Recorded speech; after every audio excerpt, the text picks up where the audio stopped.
반갑습니다. 오늘 사순절 묵상 네 번째 시간입니다. 우리가 오늘 함께 읽을 본문 말씀은 마태복음 4장이고요.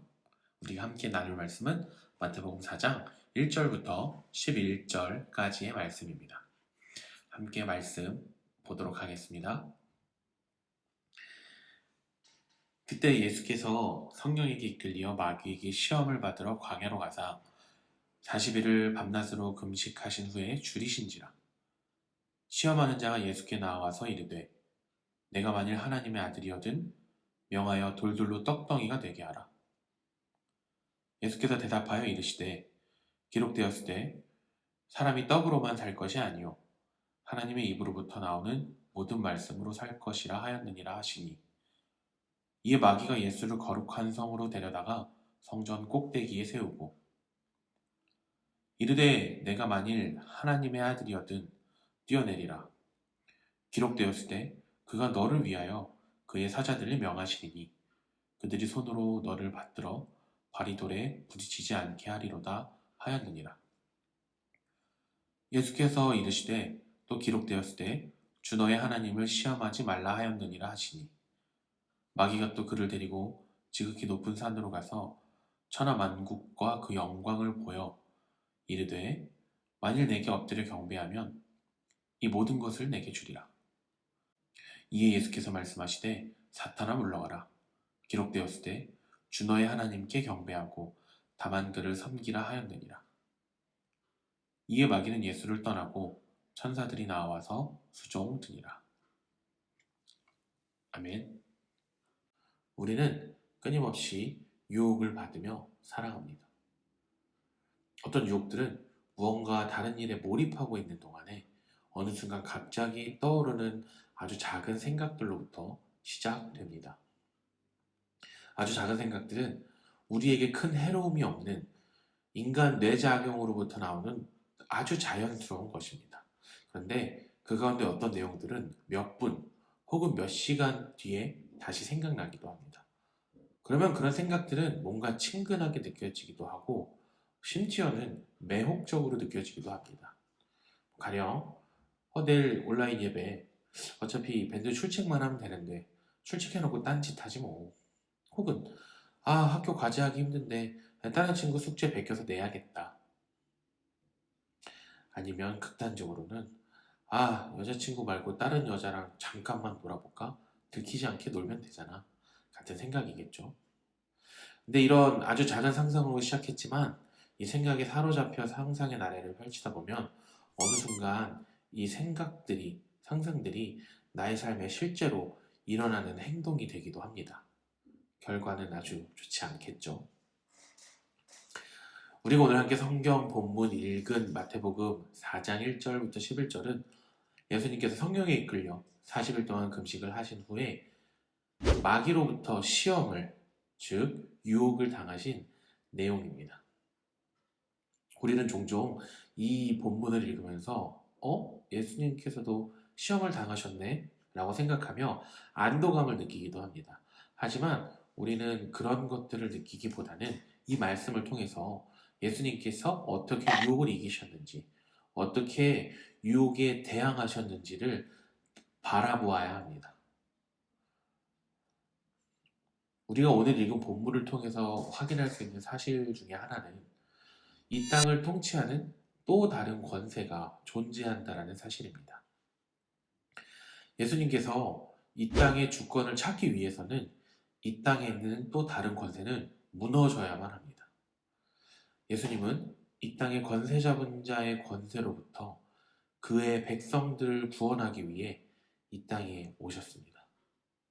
그 백성들을 해방시키기 위해서는 그 대적과 1대1로 맞붙어 싸우셔야 했습니다.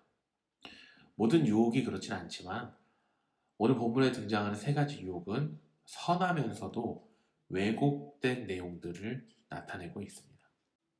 떡 자체는 선한 것입니다. 예수님께서도 오병이어를 통해 굶주린 사람들의 배를 채워주셨습니다. 하지만 예수님께서 금식하신 후에 줄인 자기 자신의 배를 채우기 위해, 그리고 그 돌들이 떡덩이가 되게 함으로써 하나님으로부터 받은 하나님의 아들이라는 권능을 나타내기 위해 돌들로 떡덩이가 되게 하실 필요는 없으셨습니다.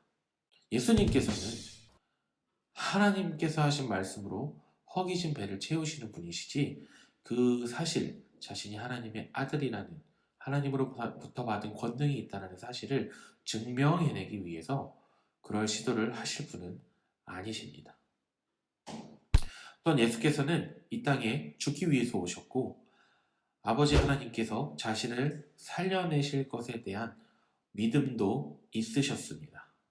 하지만 사탄은 죽음에서 살리실 거라는 그 사실을 왜곡하여서 위험천만한 고개를 부려 높은 성전에서 땅으로 뛰어내리라고 말합니다. 예수께서 갖고 계신 신적인 능력을 자신의 능력을 증명해내기 위한 마술처럼 사용하라 라고 말한 것이죠. 예수님은 어떻게 하십니까? 말씀으로 물리치십니다. 마지막으로 이 땅에 참된 왕으로 오신 예수 그리스도께 사탄은 자신이 가지고 있는 권세를 이용해서 예수 그리스도를 이 땅의 왕으로 만들어주겠다라고 유혹합니다. 이 땅의 주권을 하나님의 방법이 아니라 사탄의 방법으로 차지하라라고 이야기한 것이죠. 예수님께서는 이 순간에 사탄의 방법이 아닌 하나님의 방법을 끝까지 지지하고 선택하셨습니다. 말씀대로 하나님 아버지만을 경배하기로 결정한 것이죠. 우리의 삶에도 선한 것, 옳은 것처럼 위장하여 우리를 넘어뜨리려는 사탄의 계략이 그가 부리는 악한 영들에 의해서 끊임없이 시도되고 있습니다. 옳게 보이는 일을 그릇된 방식, 또 그릇된 목적으로 행하라는 유혹을 받게 됩니다. 우리는 성경을 통해서 우리 마음속에서 끊임없이 꿈틀거리는 충동과 속삭이는 거짓된 음성들의 정체를 알아채는 방법과 그 유혹들에 맞서는 용기를 배워야 합니다. 아직 이 땅의 주권의 온전한 회복을 위한 영적 전쟁은 끝나지 않았습니다. 예수 그리스도께서 이미 승리하셨지만 아직 끝나지 않은 전쟁을 우리 그리스도인들은 참여하고 있습니다. 이 전쟁 가운데 우리는 하나님이 주신 말씀을 가지고 하늘의 지혜를 가지고 영적인 분별력을 가지고 교묘한 마귀의 전략을 이겨내는 삶을 살아내기를 바랍니다. 예수님께서도 말씀을 가지고 승리하셨습니다. 함께 기도하겠습니다. 예수님, 당신에게 닥친 유혹들을 꿰뚫어 보시고 거절하셨던 것처럼 우리에게도 유혹자의 목소리를 알아챌 수 있는 지혜와 유혹에 맞설 수 있는 힘을 허락하여 주시옵소서. 연약하고 부족한 우리를 긍휼히 여기시고 불쌍히 여기셔서 우리를 도와주시옵소서. 예수님의 이름으로 기도드립니다. 아멘.